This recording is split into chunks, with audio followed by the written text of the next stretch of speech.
Bismillahirrahmanirrahim. Sebelumnya mohon maaf, mestinya kajian kita mulai jam 1:30, tapi ini sudah menunjukkan pukul 2 kurang seperempat. Mohon maaf atas keterlambatan karena ada satu hal yang tidak bisa kami tinggalkan kecuali kami lakukan, dan itu insya Allah syar'i.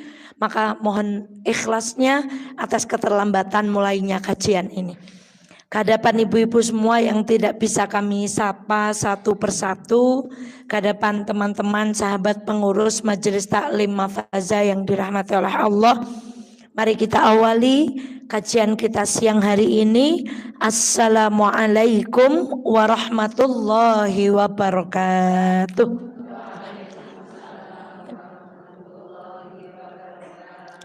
Alhamdulillahi rabbil alamin. Alhamdulillahilladzi la ya'til hasanata illa minhu. Asyhadu an la ilaha illallah wa asyhadu anna Muhammadan abduhu wa rasuluh. Allahumma salli ala Muhammad wa ala ali Muhammad kama sallaita ala Ibrahim wa ala ali Ibrahim innaka Hamidum Majid. Sehat sedaya ibu-ibu? Alhamdulillah. Mari kita bersyukur kepada Allah. Ibu. Kalau ndahar bakso semangkok raose pripun Bu? Eco nggih.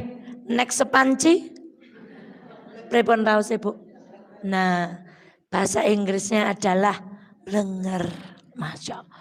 Ndahar rujak sepiring sareng-sareng niku raose nikmat.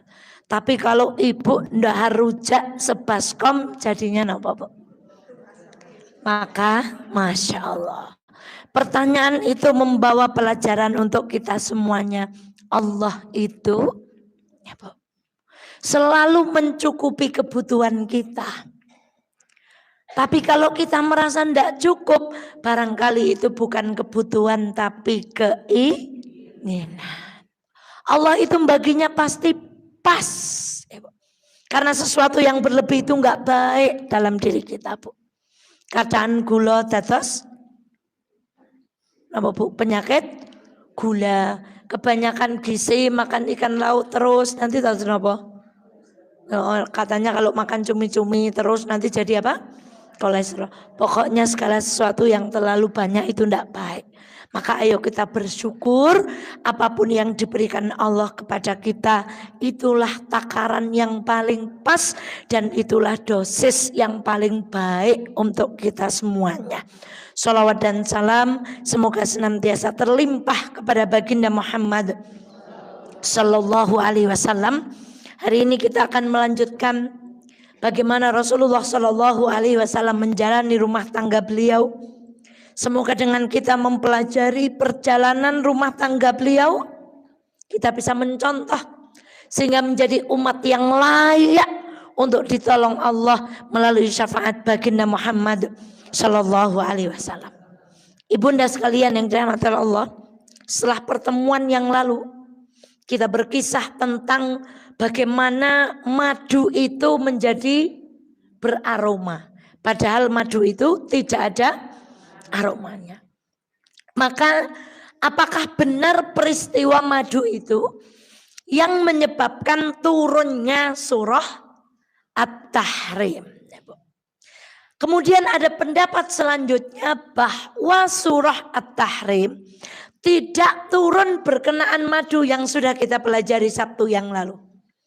Tapi surah At-Tahrim turun berkenaan dengan bergabungnya Maria Qibtiyah pada kehidupan baginda Muhammad Sallallahu Alaihi Wasallam. Nah, Maria Qibtiyah ibunya siapa? Ibrahim. Meninggal saat usia bayi, saat terjadi gerhana. Sehingga orang-orang waktu itu berkeyakinan gerhana itu membawa sial. Di antaranya adalah anggota keluarganya akan ada yang mati. Padahal tidak ada hubungannya antara gerhana dengan kematian seseorang.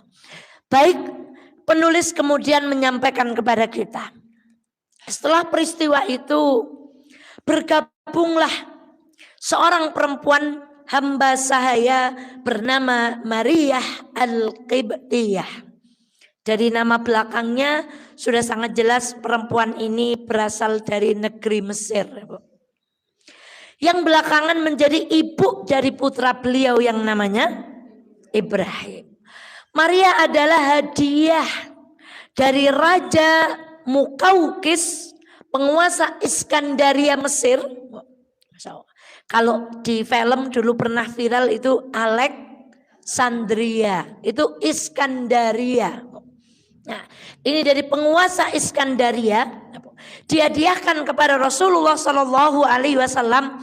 Kemudian Maria dikirim bersama hadiah-hadiah lainnya oleh duta yang diutus oleh Rasulullah Shallallahu Alaihi Wasallam. Sepanjang perjalanan dari Mesir sampai kepada Rasulullah Shallallahu Alaihi Wasallam, Maria Qibtiyah dibawa oleh utusan Rasulullah Shallallahu Alaihi Wasallam, dan sepanjang itu beliau diceramai tentang Islam. Kita kalau bepergian ceritanya tentang apa, Bu? Masya Allah. Engkau makan nang di, engkau jajan apa? Ini sepanjang perjalanan digunakan untuk mendakwai Maria Al-Qibtiyah supaya mau memeluk Islam. Kemudian ia memeluk Islam. Singkat cerita, dia datang di rumah Rasulullah Shallallahu Alaihi Wasallam dan ternyata ia memiliki wajah yang cantik. Laki-laki istri Rasulullah yang begitu cantik dan cerdas yang namanya siapa? Langsung apa melebu? Cemburu. Apa kata Aisyah? Aku tidak cemburu kepada perempuan seperti aku cemburu kepada Maria Qibtiyah.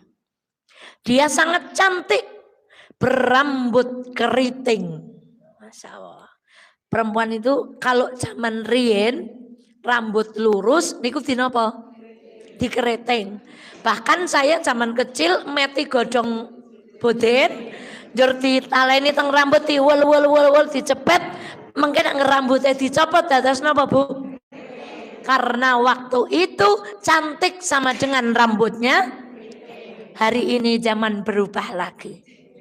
Yang namanya perempuan cantik adalah perempuan yang rambutnya lurus sehingga pada di ribbon dan di semuding, disemuting, benek disilakakan langsung napa, Bu? Maka sekarang anak kalau rambutnya keriting itu langsung apa, Bu? Bahasa anak sekarang tuh insecure. Apa, Bu? Nah, insecure nih, Bu. Karena rambutnya apa, Bu? Maka dia akan nangis pada ibunya. Suatu hari saya pergi ke sebuah salon tuh ada anak TK, Bu. Minta disemuting sama direbonding karena rambutnya apa? Ayahnya itu ngeneng-ngeneng, belum boleh nak, mbak salonnya tuh belum boleh nak, masih kecil nak gitu. Dia nangis, kenapa? Itulah alam bawah sadar hari ini kita yang diracuni. Sehingga perempuan yang cantik itu rambutnya yang apa? Kata Aisyah, yang membuat dia cemburu dari Maria Qibtiyah, wajahnya cantik, rambutnya Masya Allah. Maka kemudian Rasulullah cenderung dan tertarik kepadanya. Awalnya Rasulullah menempatkan di rumah salah seorang sahabat. Kemudian Rasulullah banyak menghabiskan waktunya siang malam bersama Maria Qibtiyah. Hati-hati nih. Kalau kita tidak belajar budaya Arab, ya Bu. Kalau kita tidak tahu bahwa budak itu kala itu diperlakukan bebas oleh apanya? Tuannya. Mau digauli, mau diapakan, bebas.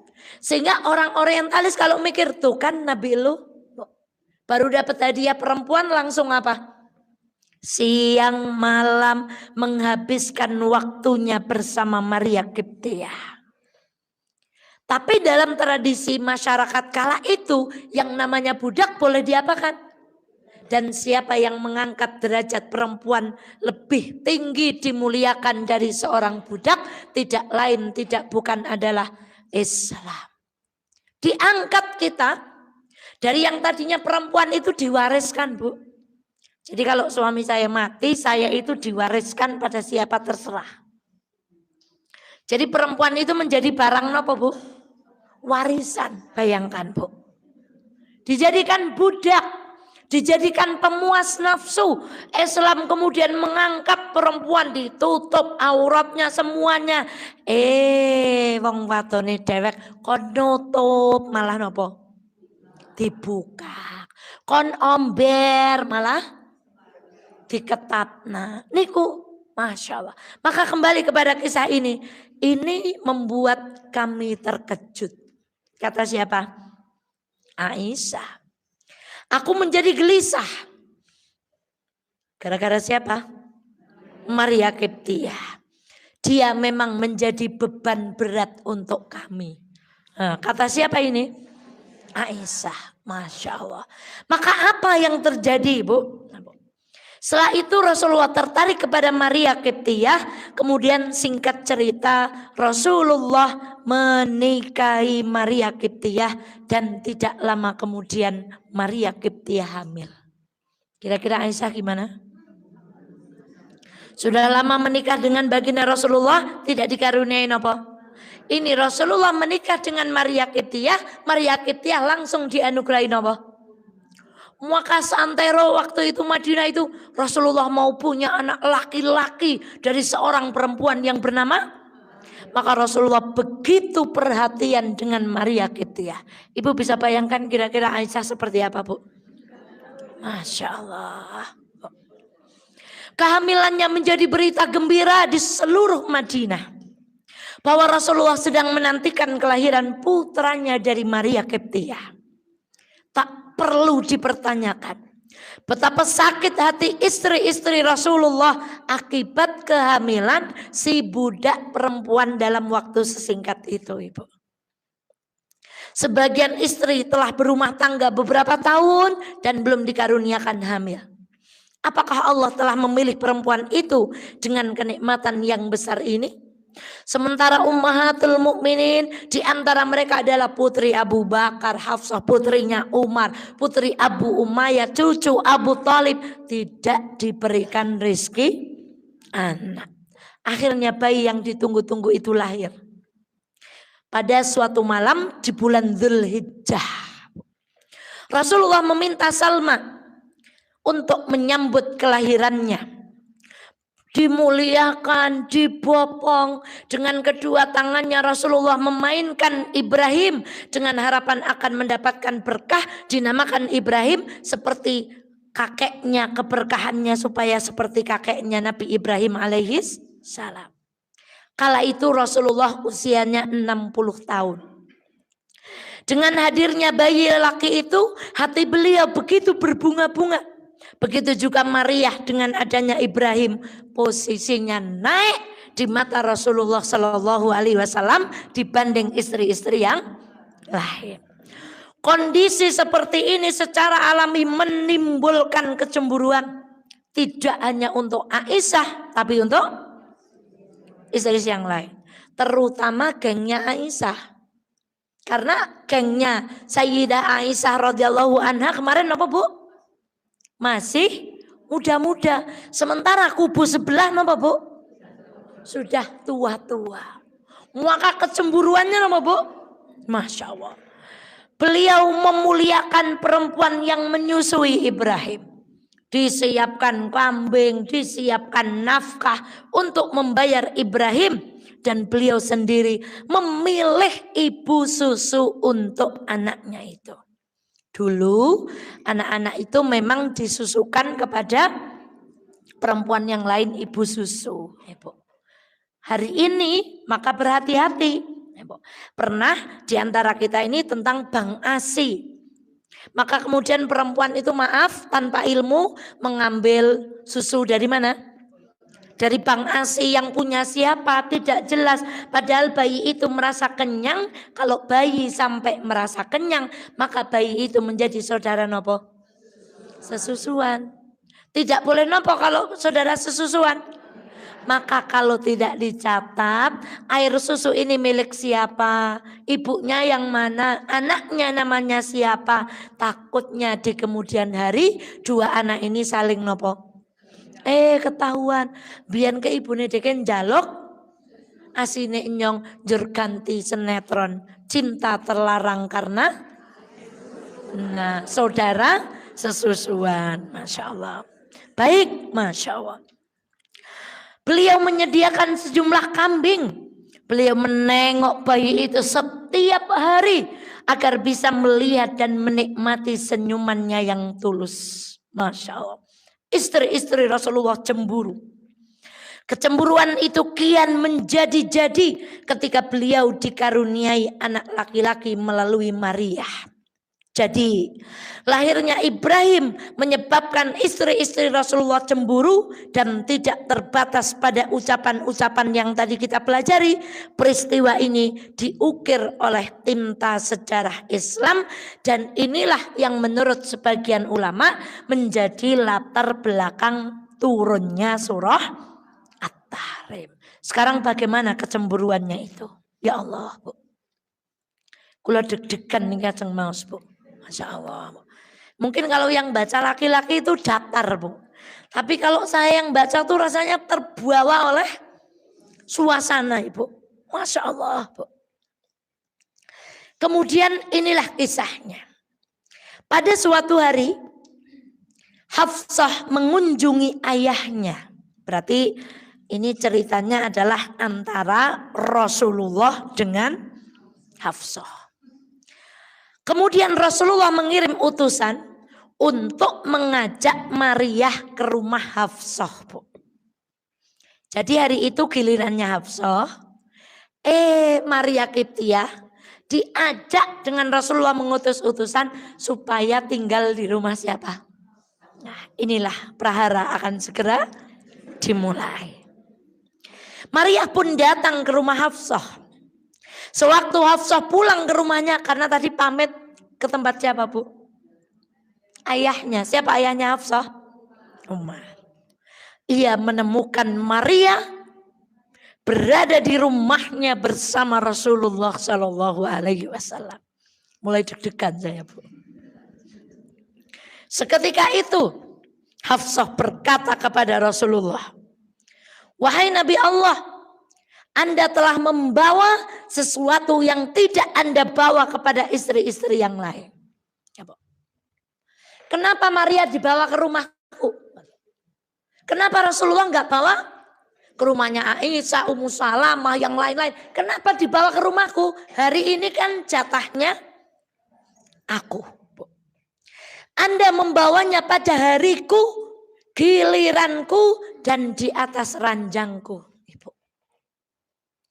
Saya sampai sini sudah. Saya betul-betul ingat semoga Allah memberikan kekuatan pada perempuan-perempuan yang diuji karena suaminya belum istiqomah dalam kebaikan. Ini istri loh, Bu. Halal. Kita tidak berpikir yang lain. Lalu bagaimana perempuan yang diuji suaminya kemudian menggunakan ranjangnya untuk berzina dengan perempuan? Na'udzubillahi min dzalik. Dan itu terjadi hari ini. Menggunakan ranjang yang sama. Perempuan mengkhianati suaminya. Suami mengkhianati. Na'udzubillah. Saya tidak bisa membayangkan Hafsah, anaknya Umar bin Khattab. Masya Allah. Kira-kira kalau bicara kan yo ada mirip-miripnya dengan siapa, Bu? Pulang dari ayahnya. Ujuk-ujuk dukin dalam ada perempuan yang rambutnya apa, Bu? Keriting dan wajahnya. Giliran saya di rumah saya di atas ranjang bersama Rasulullah Shallallahu Alaihi Wasallam. Rasulullah kemudian menjawab, "Wahai Hafsah, tidak sukakah engkau jika aku mengharamkan Maria dan tidak mendekatinya?" Ini kalimatnya, Bu. Jadi begini, ya wes, aku janji aku ora arep nyepai Maria lagi. Hafsah, aku berjanji nggak akan deketin Ibu kebayang nggak? Maria itu ekspresinya seperti apa, Ibu? Bahasa Arabnya itu yang digunakan itu milih kosakata yang mana, sehingga ketika Hafsah mengucapkan itu, Rasulullah jawabannya nggak ada merayu, Bu. Langsung apa, Bu? Aku tidak akan mendekati Maria. Untuk mencari keridhaan siapa? Sebenarnya setiap perempuan pengen diginikan, Bu. Milih aku apa kae? Nah, Bu. Pengen dijawab milih apa, Bu? Nah, hati-hati yang salah, ibumu atau aku? Itu bukan istri solihah. Suami yang baik juga tidak akan melebihkan satu di antara mereka berdua. Ada suami yang kebablasan kepada orang tuanya, istrinya di nomor sekian kan. Ada istri yang tidak ikhlas suaminya berbakti kepada, sehingga dia curhat, nek kali ibu api, nek kali kula. Nah, bayangkan, saya tidak bisa membayangkan seperti apa ekspresi Hafsah. Rasulullah, ya wes, aku raga nyepak ya Maria meneh. Maka kemudian Hafsah menjawab, baiklah kalau demikian aku setuju. Ya jelas, ini yang diapakan, Bu? Yang diharapkan. Lalu Rasulullah melakukan apa yang diucapkan beliau, dan beliau berpesan kepada Hafsah. Wahai Hafsah, jangan beritahukan ini kepada yang lain.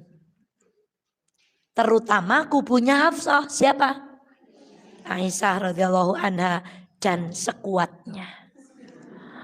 Namun ternyata Hafsah tidak kuat. Gimana namanya besti, Bu? Tak ngomongi ya. Neng kie rahasia aja.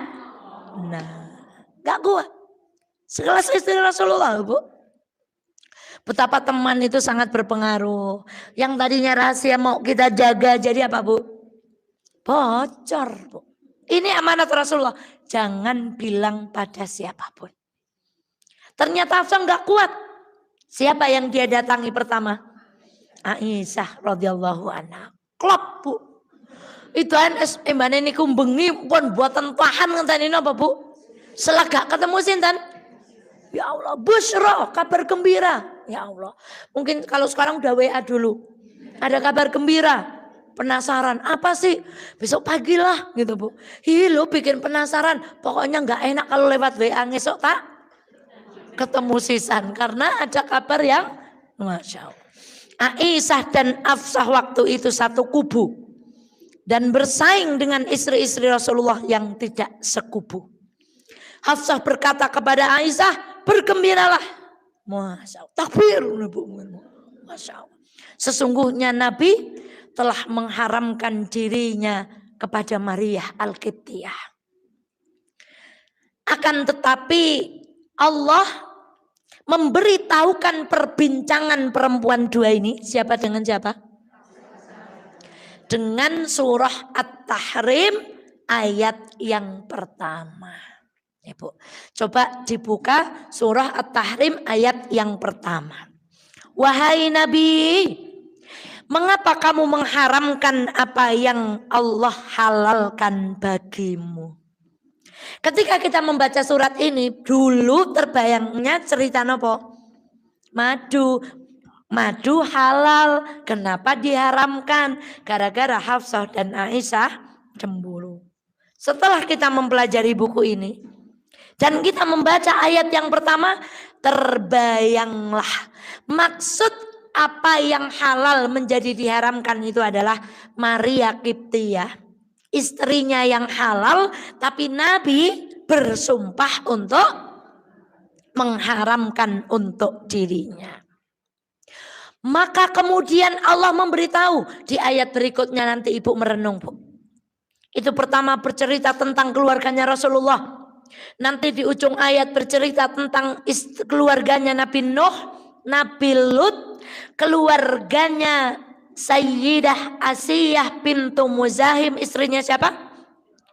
Dan yang terakhir adalah kisah keluarganya Maryam ibnata Imran. Jadi kalau Ustadz Budi Asyari itu surah At-Tahrim itu surat keluarga. Surat apa, Bu? Komplit. Keluarganya Rasulullah. keluarganya Nabi Nuh, Nabi Lut, yang suaminya Nabi tapi istrinya masuk neraka. Lalu yang ketiga, keluarganya Asiyah, istrinya beriman, suaminya seperti Fir'aun. Lalu ada keluarga yang sangat baik, bukan keturunan Nabi, tapi keluarganya menjadi nama dari salah satu surah Al-Quran, yaitu keluarga Ali Imran. Itu semuanya ada di dalam surah At-Tahrim. Termasuk nanti perintah ku anfusakum wa ahlikum naro, jagalah dirimu dan keluargamu dari siksa api. Maka surat At-Tahrim itu adalah, Masya Allah, nanti bikin judul keluarga dalam surat At-Tahrim. Kita kaji lebih detail lagi. Masya Allah. Kembali ke kisah tadi. Lalu di ayat berikutnya Rasulullah diberitahu tentang pembicaraan rahasia antara seseorang dengan seseorang. Apa maksud pembicaraan rahasia itu? Ya berita tadi, antara siapa? Nah, maka kemudian setelah Rasulullah mengetahui bahwa Hafsah itu mengkhianati janjinya, Rasulullah marah. Kemudian Rasulullah tetap berada di kamarnya selama 29 hari dan tidak menemui istrinya satupun. Geger Madinah, Bu. Berapa hari, Bu? Makanya di Al-Quran itu, kalau ada istri nuzus, istrinya nakal, rewel, kata sinten? Ya, Bu. Ngeyel, itu yang pertama dinasehati. Boten saged dinasehati, apa kemudian setelah itu? Didiamkan dengan cara apa? Pisah ranjang. Karena hukuman, kalau mungkin rumahnya berbeda, pisah ranjang itu menjadi biasa. Tapi kalau satu rumah kok boten apa, Bu? Boten dipedeki, Bu. Jokot gelas dewek, mam dewek, gak bisa membayangkan, Bu. Wah, kalau masih seperti itu suruh apa? Pukul, kemudian pisah ranjang. Nanti ketika mau bercerai, suruh mengutus utusan dari keluarga perempuan dan keluarga laki-laki. Maka Rasulullah mendiamkan semuanya, Bu. Ya, Bu. Karena bisa jadi rahasia ini tidak hanya sampai di Aisyah radhiyallahu anha, tapi terutama sekuatnya sudah apa, Bu? Wah, yes, pokoknya kabar gembira. Masya Allah. Di dalam riwayat lain disebutkan bahwa beliau bersumpah akan memutus interaksi dengan mereka selama 1 bulan. Karena beliau teramat sangat marah dan kecewa kepada istri-istrinya yang tidak bisa memegang amanah. Apakah Rasulullah menjauhkan diri dari mereka sebelum turun surat At-Tahrim? Ini menjadi perbincangan. Namun surat At-Tahrim ini turun dalam proses Rasulullah menjauhi istri-istri mereka. Nah, kemudian apa kemudian kisah yang terjadi berikutnya? Ketika surat At-Tahrim ayat ketiga, dan ingatlah ketika Nabi membicarakan secara rahasia kepada salah seorang istri-istrinya, dalam kurung siapa? Suatu peristiwa. Peristiwa tentang apa? Assalamualaikum. Apa? Oh ya. Jangan dibawa ke mobil. Ya. Udah balik lagi ke sana. Dibawa ke sana aja. Ntar iklan. Iklan. Pendekar kan bukan buat buka. Maka tatkala Hafsah menceritakan peristiwa itu dalam kurung kepada siapa? Aisyah. Dan Allah memberitahukan hal itu, semua pembicaraan antara Hafsah dengan Aisyah kepada baginda Muhammad. Dan Nabi kok, Bu? Ini rahasia, jangan bilang-bilang. Langsung yang memberitahu siapa, Ibu? Allah. Masya Allah. Maka ibunda sekalian yang dirahmati oleh Allah, ini hadis-hadis contoh yang lain. Rasulullah mengharamkan Maryah dan bersumpah akan memutus interaksi dengan istrinya. Tapi setelah kemudian ayat-ayat ini turun, Rasulullah membayar kafaroh untuk membatalkan sumpahnya. Ia berkata bahwa Rasulullah memiliki budak perempuan yang digaulinya. Akan tetapi Aisyah dan Hafsah terus memprotes sehingga beliau mengharamkan budak perempuan itu untuk dirinya. Ini keterangan-keterangan yang lain. Jangan beritahu seorang pun bahwa sesungguhnya ibunda Ibrahim haram bagiku.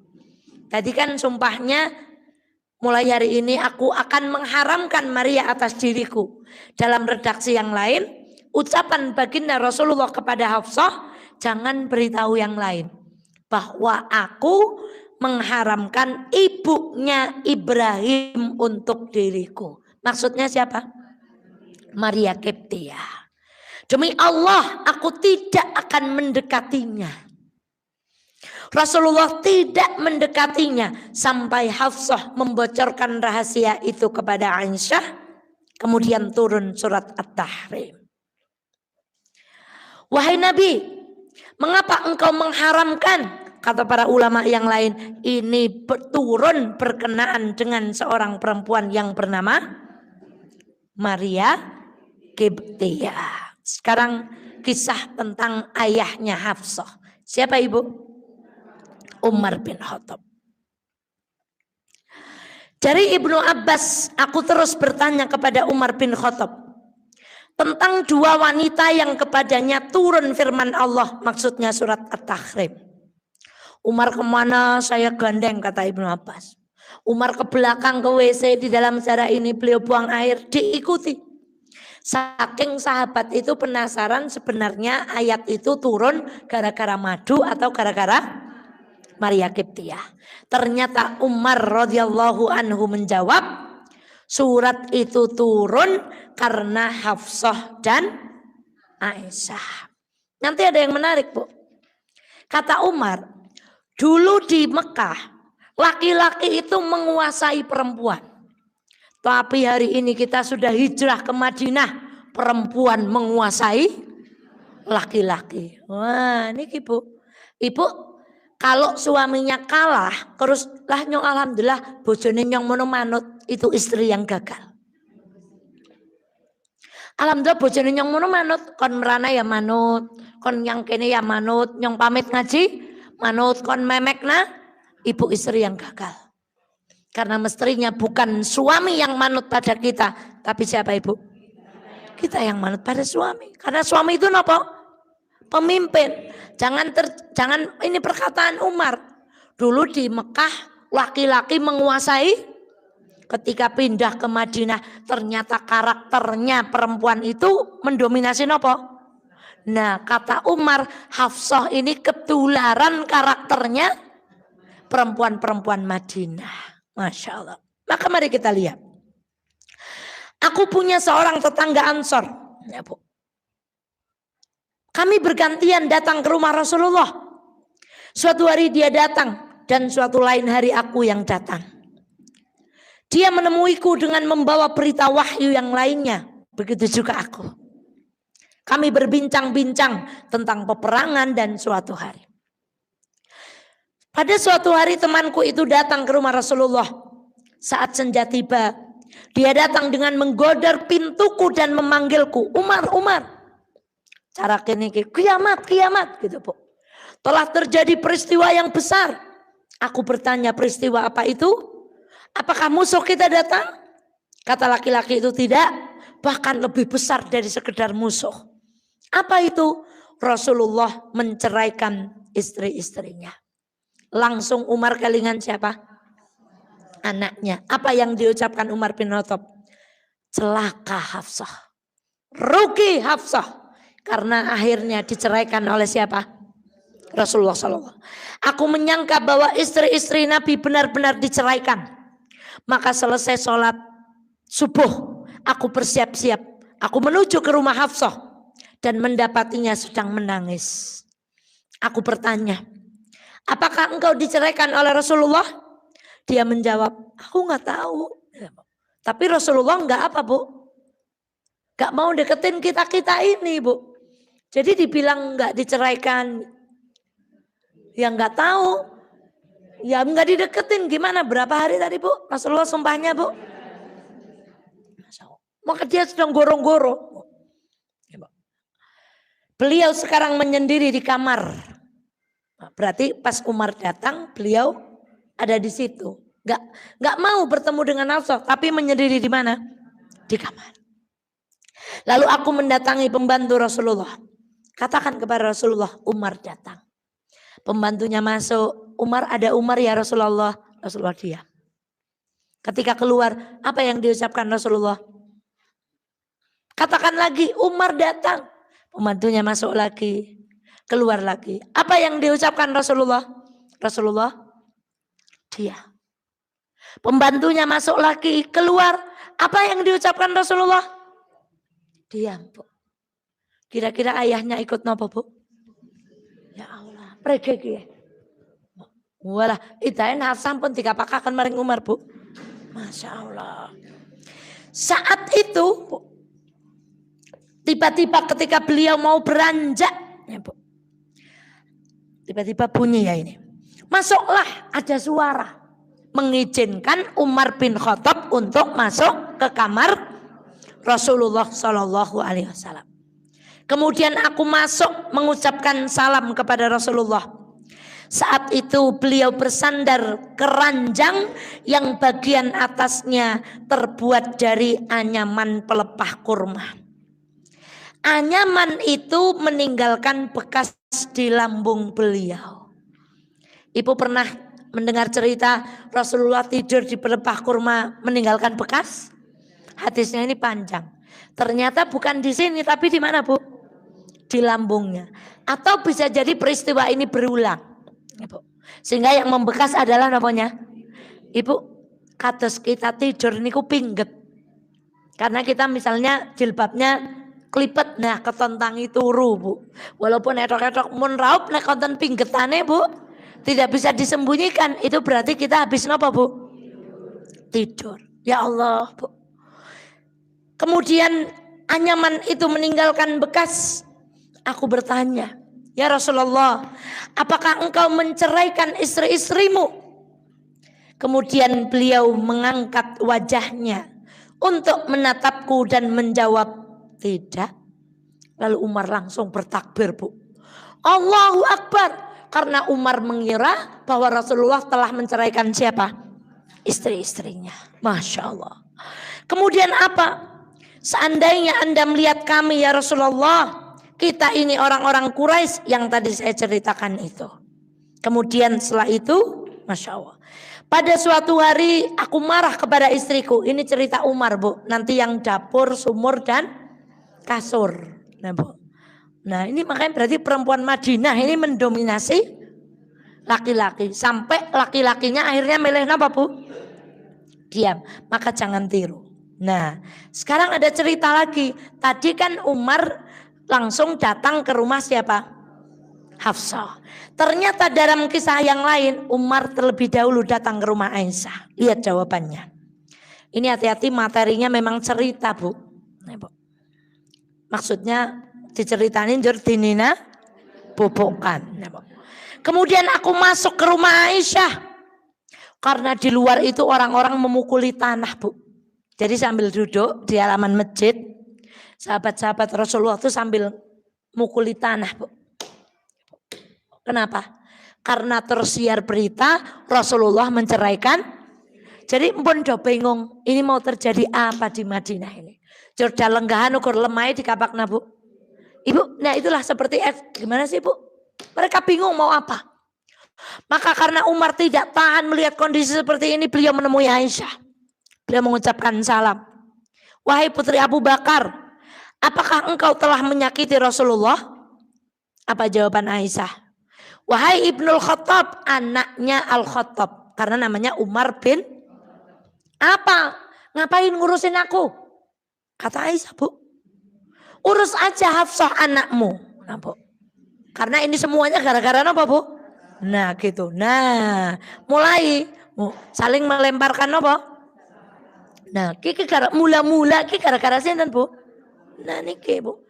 Niki wong anggar pun kejebak pada kesalahan mesti mados kambing. Ora ada gelem salah bareng-bareng, Bu. Rumah tangga juga begitu. Coba, nggak ada yang wes dewek salah kabeh, ayo memperbaiki diri, boten purun. Mesti ibu gak nyalahkan sinten? Bapak ya ora gelem salah gak menyalahkan siapa, Bu? Nah, ini ngapain ngurusin gue? Nah, Bu.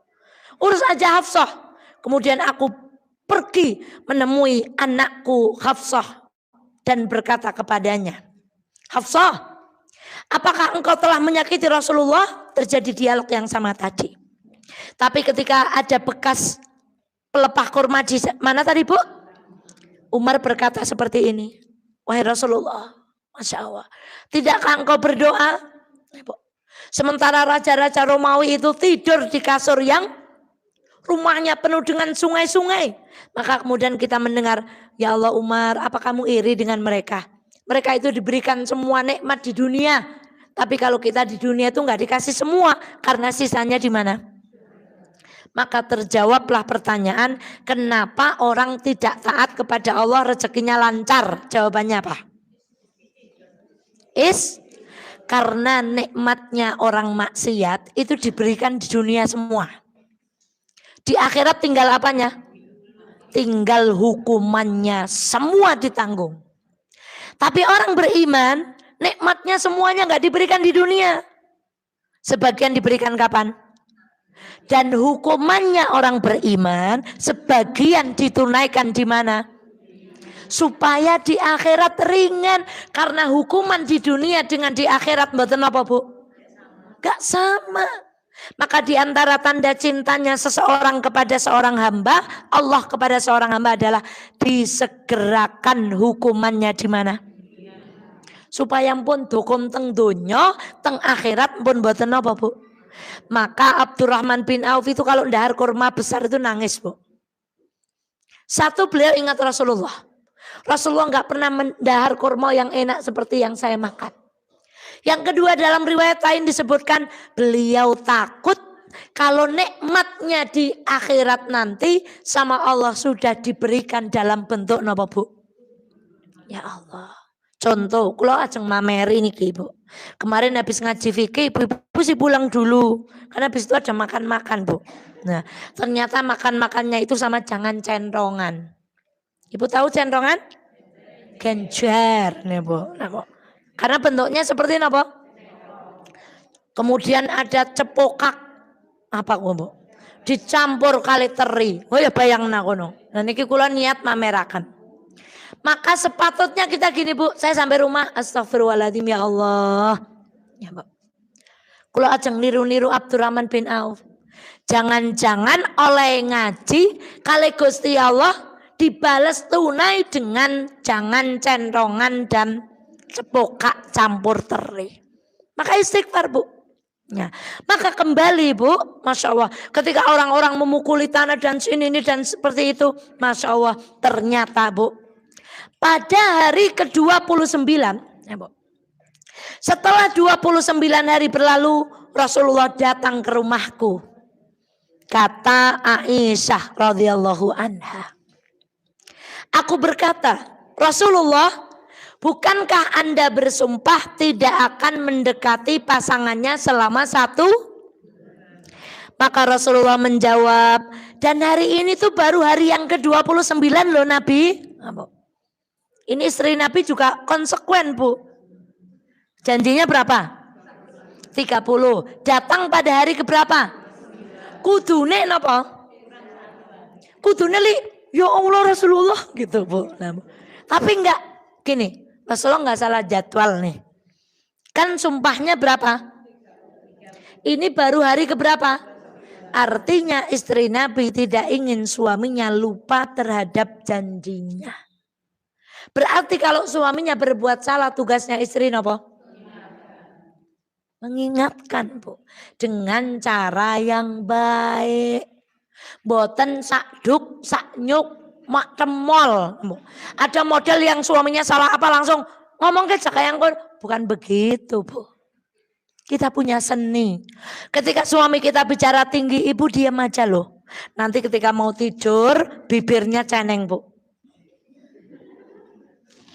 Mana ya tadi bibir yang suaranya seru. Insya Allah suaminya enggak marah, Bu. Malah nanti dan bersambung, Bu. Tapi ketika suami bicara tinggi, ibu lebih tinggi. Sekecap dibalas, laki-laki itu wajahnya flat. Ya, Bu. Ibu membalasnya dengan ekspresi yang luar biasa. Enggak jadi, Bu. Ayo pelajaran. Apa kata Rasulullah? Rasulullah menghitung hari. Lalu beliau bersabda, sesungguhnya bulan ini jumlahnya hanya 29. Maka tidak sampai apa? Maka dalam metode besok Ramadan, kalau tanggal 29 Sya'ban kok bulan baru belum muncul, maka digenapkan menjadi berapa? Ya Allah, itu yang menggunakan ru'yah. Tapi yang metode hisab pun jelas. Mulai ini puasa tanggal 18. Nah, karena bulan Islam itu nek boten 29 ya, maka puasa Ramadan itu kalau enggak 29 ya berapa? 30 hari. Boten nonton jur 30 Bu. Jadi aslinya sami mawon. Sing siji puasane bisa jadi 29, sing setunggal puasanya 30. Kalau karyawan kami puasane milu sing keri. Badane milu sing ya pintar. Nah, puasane melu sing keri, badane melu sing. Nah, maka ibunda sekalian yang dirahmati Allah, itulah latar belakang turunnya surah At-Tahrim. Kemudian ada pelajaran-pelajaran yang luar biasa banyak diuraikan dalam buku ini. Tapi karena kita mau berganti kitab, tidak kami selesaikan. Hari ini kita menyelesaikan, Masya Allah, pada bab yang ke X. Angka berapa kalau Romawi X? Ke-10. Buku ini berisi berapa metode? Yang ke-10 adalah menawarkan opsi dan musyawarah. Bagaimana ceritanya? Allahu Akbar. Namanya tahyir. Memberikan pilihan A atau B, C atau D. Nah, maka ini hubungannya dengan kisah tahyir. Apa itu kisah tahyir? Ya Allah. Jadi ada ayat lagi yang turun khusus berkaitan dengan istri Nabi. Yaitu surat Al-Ahzab ayat 28. Dulu tentang hadisul ifki surat napa? An-Nur ayat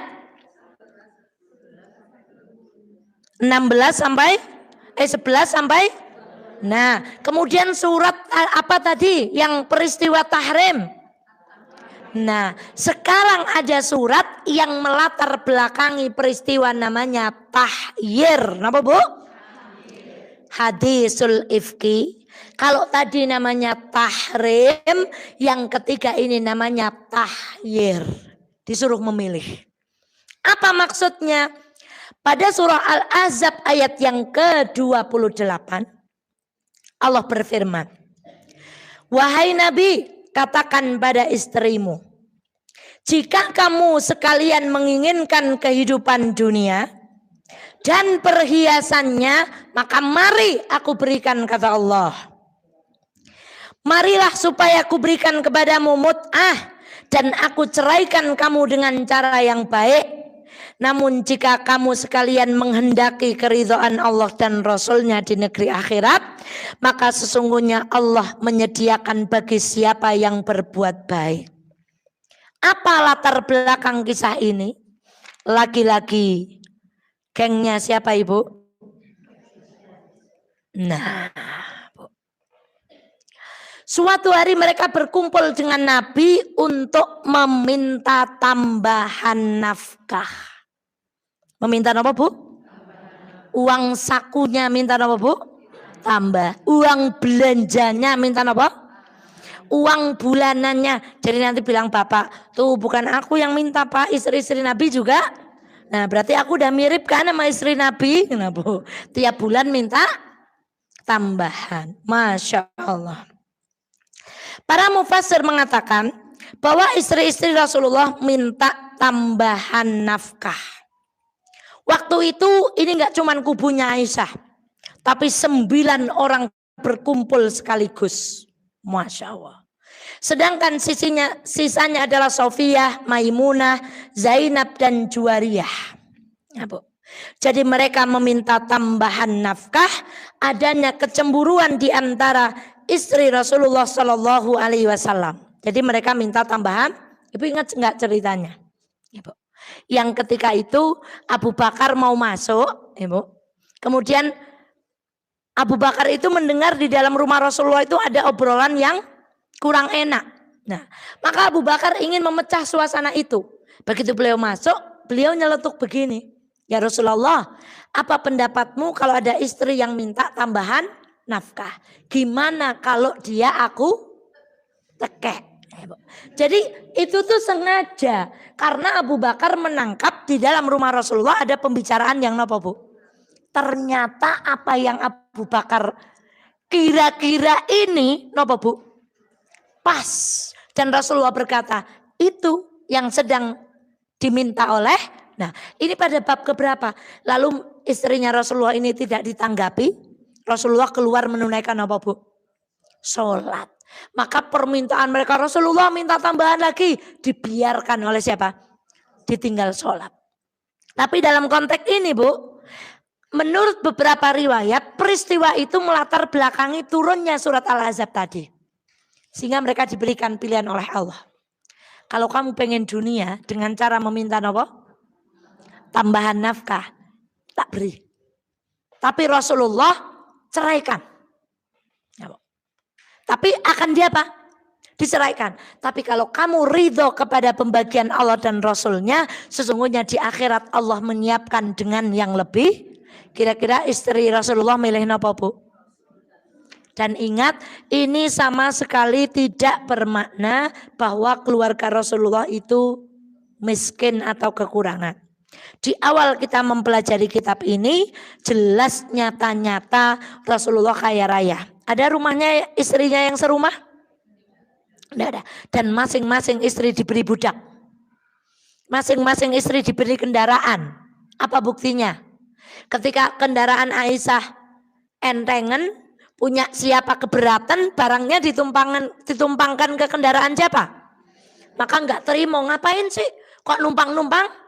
Mobilku coro. Karena masing-masing istri diberikan apa? Coba Bu, niki adil niki Bu. Masya Allah. Masing-masing rumah, masing-masing apa? Kendaraan masing-masing diberi budak. Ibu. Nah ini perkara dunia. Maka ibunda sekalian yang dirahmati oleh Allah dan istri-istri beliau itu memilih untuk ridho terhadap pembagian dari Allah Subhanahu wa Ta'ala. Nah, Abu Bakar minta izin menjumpai Rasulullah. Sementara orang-orang waktu itu duduk di depan pintunya, akan tetapi dia tidak diberi izin. Kemudian Umar datang minta izin, gak dikasih izin juga. Setelah itu Rasulullah memberi izin kepada Abu Bakar dan Umar. Keduanya masuk. Sedangkan Nabi duduk dikelilingi oleh istri-istrinya. Berapa tadi jumlahnya? Wong setunggal. Digerobong wong wadon jumlahnya pinten? Dan mereka semua sedang demonstrasi. Minta apa Bu? Maka apa kata riwayat ini? Beliau diam. Dengan urat wajah yang menunjukkan beliau itu marah. Umar berkata, aku akan bicara kepada Rasulullah. Barangkali beliau mau tertawa. Katanya lebih lanjut. Rasulullah, bagaimana pendapat Anda tentang istri Umar yang telah meminta nafkah? Nah kalau tadi kan Abu Bakar. Kalau riwayat ini yang bercanda seperti itu siapa Bu? Umar. Nah, maka terjadilah kisah-kisah seperti yang sudah saya ceritakan seperti itu tadi. Maka Umar kemudian menegur putrinya, namanya siapa? Dan Abu Bakar kala itu juga menegur Aisyah. Siapa? Masya Allah niki Bu. Wah, maka naik besan kan niki Bu. Masya Allah. Niki menantunya ini sahabat ayahnya Bu. Nah, ini mertua yang baik. Terjadi sesuatu dengan suaminya, apakah Umar membela Hafsah? Apakah Abu Bakar membela Aisyah? Dan ini ditunjukkan berkali-kali, bahkan ketika Aisyah meminta, wahai ayahku tolong bela aku. Apa kata Abu Bakar? Aku nggak bisa berkata apa, pulang sekarang kembali ke rumah Rasulullah Shallallahu Alaihi Wasallam. Wahai ayah nggak pengen ngomong apa-apa, ibu nggak pengen ngomong apa-apa, enggak, karena Abu Bakar membela siapa Bu? Rasulullah. Ini fikih menjadi mertua yang, nah ibu awalnya gini, ya tuh kok kula dereng ngerasakan jadi mertua Bu. Angger ada permasalahan di rumah tangga anaknya ibu, langsung nomor satu musuhnya ibu langsung mertua vs menantu. Padahal dari cerita-cerita kemarin kita mengikuti, senantiasa mertua belain, yang disalahin siapa Bu? Anaknya sendiri. Mari kita buat judul, bagaimana menjadi mertua yang lah Ustazah Eva menulis teori, kurang rasa kena. Jadi ya kalau nasihat ibu semuanya kayak gitu yang gak jadi agama Islam Bu. Ibu kalau nikah itu sebaiknya begini-begini. Ustazah Eva li dereng ngertos ngembenek putrane njaluk bojo preke. Ya bubar Bu. Bu kalau jadi orang tua jangan begini. Ustazah Eva kayak orang tahu tua. Ya bubar. Bu jadi mertua jangan begini. Rasa kena dia jadi ya bubar kalau kayak gini Bu. Tidak bisa nasihat seperti itu. Yang namanya ilmu apapun kondisinya apa Bu. Dan yang mendengarkan nasihat tidak boleh jawab. Jenengan ke orang rasa kena jadi wong wadon niki aneh maning. Sing menasihati Ustadz Muklis, yang curhat ibu-ibu, ibunya ketika dinasihati menjawab Ustadz Muklis nggak tahu rasanya jadi ya repot Bu. Sama dengan kalau yang datang kepada kami bapak-bapak lalu beliau menjawab Ustazah tidak tahu rasanya jadi ini aneh Bu. Maka kalau kita caranya kalau mendapatkan nasihat caranya kayak gini maka nasihat itu tidak akan berjalan dengan baik Bu. Maka terima ilmunya walaupun yang menyampaikan belum ngerasa no dadi wong tua dadi aja maneh kakon urung tahu dadi wong lanang ya mesti Bu. Nah, maka ibunda sekalian yang dirahmati oleh Allah, inilah kisah tahyir. Nah, maka ibunda sekalian yang dirahmati oleh Allah diberi pilihan. Nek ora manut, maka apa Bu? Cerai. Deke manut karo nyong ya lanjut, nek ora manut silahkan saya ceraikan. Dan Allah sangat mudah mengganti istri Rasulullah dengan wanita yang nopo Bu? Yang lebih baik. Bayangkan Bu. Berarti cerai ini di nomor berapa? Memberi pilihan ini di nomor berapa? 10. Setelah kita itu menggunakan metode nomor berapa? Diberi nasihat, dipisah ranjang, diworong apanya Bu? Dadanya, berdialog, mulutnya diapakan? Diingatkan dengan nada yang keras, didiamkan selama berapa Bu? Bukan ada masalah, ibu langsung diam 1 minggu. Mama, udah makan mah? Kenapa sih mah? Please lah mah. Langsung apa Bu? Sada teori niku gampil. Sing abot cari di dunia ini ustadz yang berkata bahwa ngelakoni itu lebih mudah daripada tolong tunjukkan saya tak kenalan Bu. Yang namanya teori itu selalu mudah daripada, maka pengajian itu adalah tahu, napa Bu? Setelah tahu mau, napa Bu? Setelah mau mampu. Ulangi pertama napa? Kedua. Sekarang pertanyaannya, Ibu tahu sabar? Sudah mampu sabar? Tapi pengen sabar? Di majelis itu mau apa mampu atau baru tahu? Majelis ilmu itu tempatnya kita tahu teorinya. Setelah tahu kita punya keinginan, ya Allah, oh ya, nyongko beli pan dadi wong wadon sing sabar. Itu berarti sudah ada apa? Tapi mampu apa enggak sampai rumah? Belum tentu, kecuali dibantu siapa?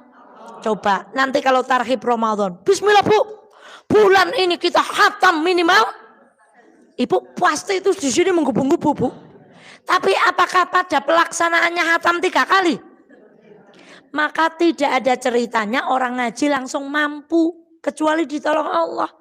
Tahapannya itu tahu dulu, baru punya keinginan, setelah itu Allah berikan apa? Kemampuan. Yang terakhir sebagai penutup kajian yang metode yang ke-11 ini adalah menjatuhkan talak. Tadi kan diberi pilihan, maka mereka milih kembali bersama Rasulullah. Kalau ini harus apa Bu? Aku ceraikan. Masya Allah. Maka ternyata talak itu bab yang keberapa? Bagian ujung dari buku ini. Hari ini pasangan muda bertengkar black. Pulang baik kono. Bali bayar anak deke. Lunga Kang Umaynyong. Itu kalimat talak dengan sindiran. Jadi dengan aku ceraikan kamu atau suami kita bilang Rana deke bali bae. Niku maknanya apa Bu? Sama, tapi yang satu dengan kalimat yang jelas, yang satu dengan menggunakan kalimat apa? Ya Allah, andai bisa direkap Bu. Berapa pertanyaan tadi kami bertengkar. Suami saya bilang begini-begini, itu termasuk cerai atau? Artinya apa Bu?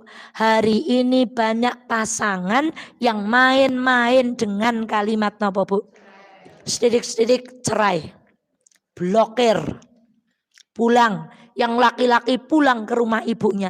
Nah kalau laki-laki modelnya kayak gini nih rumah tangga kepiye Bu? Nah laki-lakinya yang lembek, Bu. Gak tahan malah apa Bu? Pulang. Istrinya ditinggal di mana? Bagaimana ini Bu? Masya Allah. Maka ibunda lihat Bu. Beberapa fenomena hari ini bukan yang tua lebih hebat.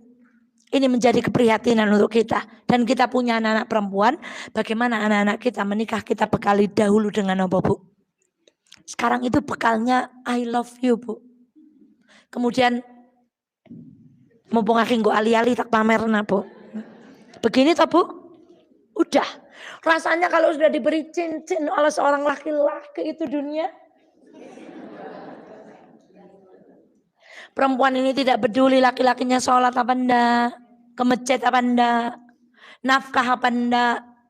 Yang namanya pacaran itu yang terlihat itu yang apa Bu? Loh memang setan tuh begitu.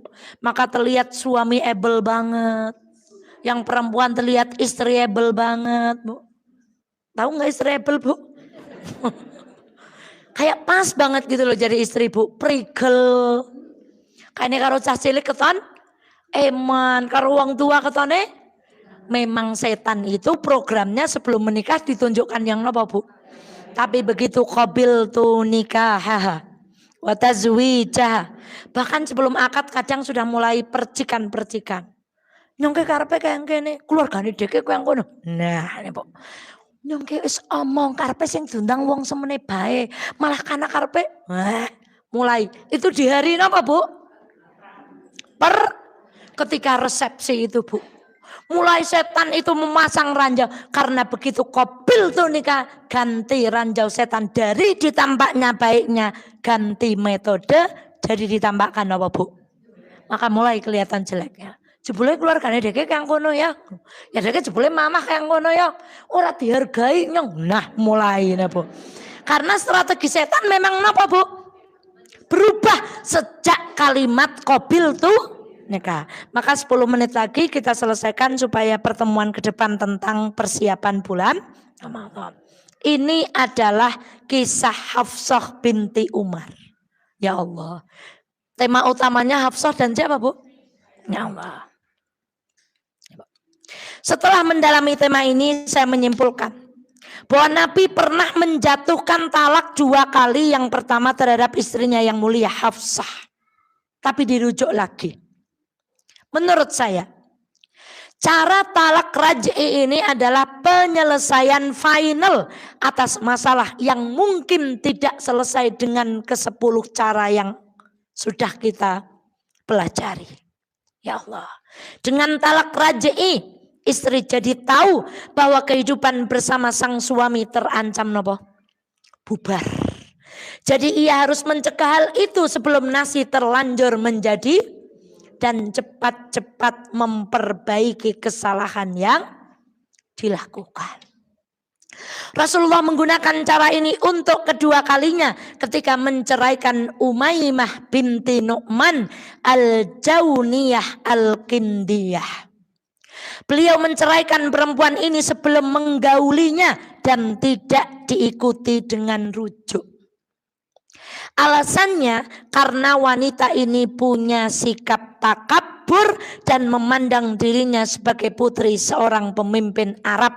Suatu sifat yang tak layak bagi istri seorang Rasulullah Sallallahu Alaihi Wasallam. Jadi seperti yang ngaji kemarin dengan Teh Peggy, talak itu boleh tapi nopo? Dibenci. Boleh loh Bu. Sunnah nopo wajib? Boleh, ulangi.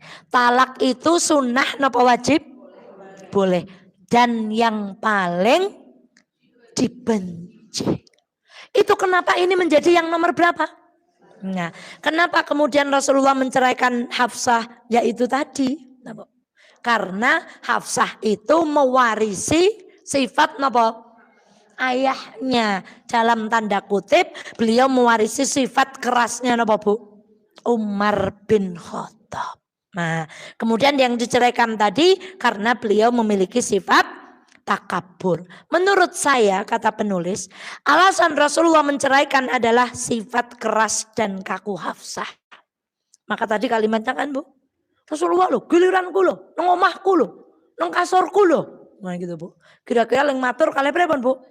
Sampai Rasulullah kemudian siap mengharamkan Maria Qibtiyah untuk dirinya. Oleh sebab itu Umar bin Khattab selalu mengingatkan Hafsah agar selalu menjaga hubungan baik dengan Rasulullah. Karena Umar tahu mau tidak mau Hafsah itu anaknya. Yang namanya anak sedikit banyak punya karakter yang sama. Maka diingatkan terus. Mungkin bahasa dia kayak ibu baik. Deke aja. Kadang bahasane wong wono sapa tak kokop raup deke aja. Aja tiru aja pisan-pisan, Bu. Wes tak kokop raup nyong deke manut. Menasehati. Dan itu banyak, Masya Allah. Mengetahui hal itu, beliau marah, ditegur. Wahai wanita yang merugi, seperti kalimat yang tadi kita dengar, cilaka Hafsah, Bu. Kalau sampai dicerai oleh Rasulullah. Maka ibunda sekalian yang dirahmati Allah, ini berbicara tentang perceraian. Maka itulah solusi terakhir setelah solusi yang ke-10 itu tidak bisa diterapkan. Baru napa Bu? Nah maka nun sewu, jawaban kami pada pertanyaan tadi apa?